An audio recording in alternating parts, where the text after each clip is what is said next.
అట్లనే మేము కక్ష సాధించలే, అలా చేస్తే సగం మంది కాంగ్రెస్ నాయకులు స్కామ్లలో జైల్లో ఉండేవారు. కేసీఆర్కు పనితనమే తప్ప పగతనం లేదు. నర్సాపూర్ సభలో హరీష్ రావు వ్యాఖ్యలు. కార్యకర్తలకు అండగా ఉంటామని హామీ. మీరు కక్ష సాధించలేదా? ప్రతిపక్ష నాయకులను ఎన్నిసార్లు తుంగలో దొక్కిండ్రు? ఏ ఒక్కనాడన్నా సెక్రటేరియట్లకు అడుగు పెట్టనిచ్చిరా? సో కాంగ్రెస్ పార్టీని కానీ బీజేపీ పార్టీ కానీ మీకు వినతి పత్రాలు ఇవ్వడానికి వస్తే ఏనాడైనా మీరు దాన్ని స్వీకరించిండ్రా? సెక్రటేరియట్ గడపలో కూడా తొక్కనీలే. అదేదో సెక్రటేరియట్ మీ సొంత ఇల్లు అయినట్టు, మీ సొంత పైసలతోటి పెద్ద సెక్రటేరియట్ కట్టినట్టు.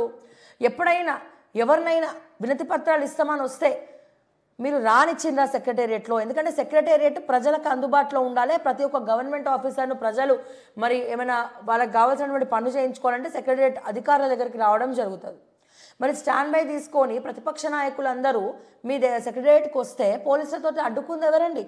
లోపలికి రానియకుండా చేసింది ఎవరండి?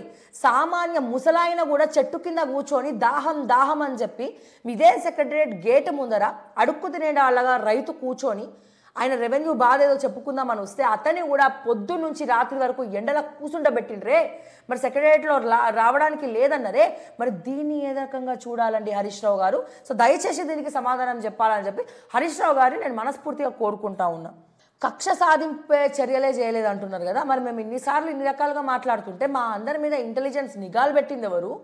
సో మా ఆఫీస్లోకి ఏదైనా బ్రేకింగ్ న్యూస్ లేగానే పోలీసు వాళ్ళని పంపించింది ఎవరు? అనుక్షణం మాకు బాడీ గార్డులాగా మా మీద నిఘా పెట్టి మేము ఎక్కడ కూర్చుంటున్నాం, ఎడ నుంచి ఉంటున్నాం, ఎటు పోతున్నాం, ఎవరితో మాట్లాడుతున్నాం అన్నీ కూడా మీరు అనుక్షణం తెలుసుకున్నది ఎవరు? మరి ఏం భయం లేకుండా ఇవన్నీ ఎందుకు చేసిరని చెప్పి నేను హరీష్ రావు గారిని అడుగుతా ఉన్నా. అండ్ ఇదే గద్దర్ గారు తెలంగాణలో కీలక పాత్ర పోషించినటువంటి మన గాయకుడు గద్దర్ గారు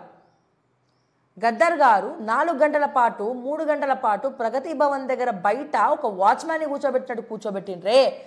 మరి అప్పుడేమైంది సార్? మరి ఇవన్నీ అప్పుడు గుర్తురాలేదా?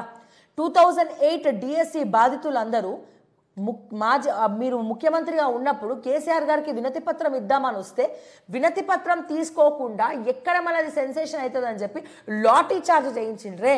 మరి అప్పుడు ఎందుకు సార్ మీరు ఇవన్నీ మాట్లాడలేదు? టీచర్లని కూడా చూడకుండా వాళ్ళ మీద లాఠీ చార్జీలు చేయించారు.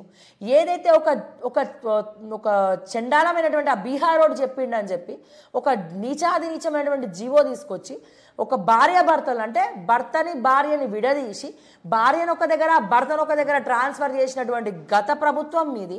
సో వాళ్ళందరూ వినతి పత్రం వద్దు, మాకు ఈ జీవో తీసేయండి, మీకు కాలు మొక్కుతా బాంచనని చెప్పి మీ ప్రగతి భవన్ గేట్ల ముందు అడుక్కోవడానికి వచ్చినట్టు మీరు చూసి వాళ్ళ మీద కూడా టీచర్లని చూడకుండా, గవర్నమెంట్ టీచర్లను చూడకుండా వాళ్ళ బిడ్డలతోటి వాళ్ళ ఫ్యామిలీతోటి వచ్చి రోడ్ల మీద కూర్చుంటే వాళ్ళ మీద కూడా మీరు లాఠీ చార్జ్ చేసిండ్రే. మరి అప్పుడు మీకు ఇవన్నీ గుర్తు రాలేదా హరీష్ రావు గారు అని చెప్పి నాకు అడగాలనిపిస్తుంది. అడుగుతున్నాం. మరి దీనికి సమాధానం మీరు ఏం చెప్తారో దయచేసి చెప్పండి. మరి ఇవన్నీ కక్ష సాధింపులు చర్యలు కావా అని చెప్పి హరీష్ రావు గారిని మేము అడుగుతా ఉన్నాం. మరి అప్పుడెందుకు మీరు స్టేట్మెంట్ ఇవ్వాలి? 2008 డిఎస్సి గురించి మీరు ఎందుకు స్టేట్మెంట్ ఇవ్వాలి? అట్లనే గవర్నమెంట్ టీచర్లు జీవో వద్దు అన్నప్పుడు భార్యను ఒక దగ్గర భర్తను ఒక దగ్గర వేసినప్పుడు మరి వాళ్ళ సమస్యలు మేము తీరుస్తామని చెప్పి ఎందుకు స్టేట్మెంట్ ఇవ్వాలి? విఆర్ఏలు రోడ్డుకెక్కినప్పుడు మీరు ఎందుకు స్టేట్మెంట్ ఇవ్వాలి? పంచాయతీరాజ్ శాఖలో మేము అందరం పనిచేయమని చెప్పి వాళ్ళ జీతాలు వేతనాలు పెంచాలని చెప్పి జీతాలు టైంకి పడతలేవని చెప్పి వాళ్ళందరూ రోడ్డుకెక్కి ధర్నాలు చేస్తుంటే వచ్చేటోడు రండి చచ్చేటోడు సావండి అని చెప్పి మీరు నీచంగా కళాఖండిగా మీరు ఒక వార్తలు రిలీజ్ చేసిండ్రే. మరి అప్పుడెందుకు మీరు హరీష్ రావు గారు స్పందించి మీరు స్టేట్మెంట్ ఇవ్వాలి? ప్రవళిక లాంటి అమ్మాయి చనిపోతే మీరు ఎందుకు ఒక స్టేట్మెంట్ ఇవ్వాలి? ఎందుకు మీరు అమ్మాయి గురించి మాట్లాడలే?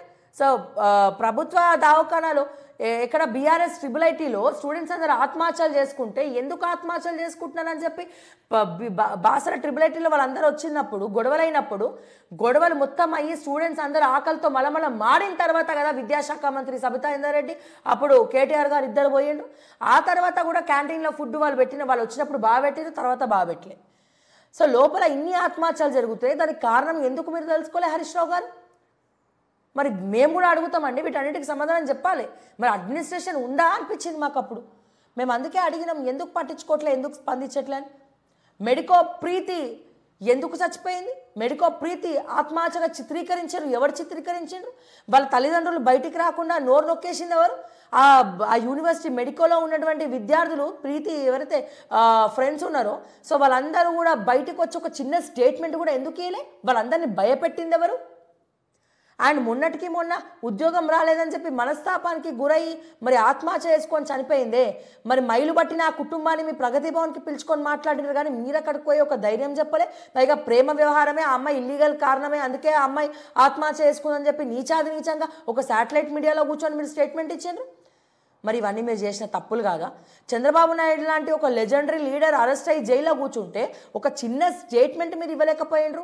పైగా ఇక్కడ హైదరాబాద్ ధర్నా వేస్తే హైదరాబాద్కి చంద్రబాబుకి సంబంధం ఏంది, ఇక్కడ ఎందుకు ధర్నా చేయాలి, పోయి ఆంధ్రలో చూసుకోమని చెప్పిన వ్యాఖ్యలు చేసింది ఎవరండి? మరి అహంకారపు మాటలు కాదా ఈ రోజున మిమ్మల్ని 10,000కి వెళ్ళి దించింది? సో ఎవరు కక్ష సాధింపులు చేసిండ్రు, ఎవరు ఆంక్షలు పెట్టిండ్రు అని చెప్పి ఒక్కసారి హరీష్ రావు గారు మరొకసారి గుర్తు చేసుకోవాలని చెప్పి మేము చెప్తా ఉన్నాం.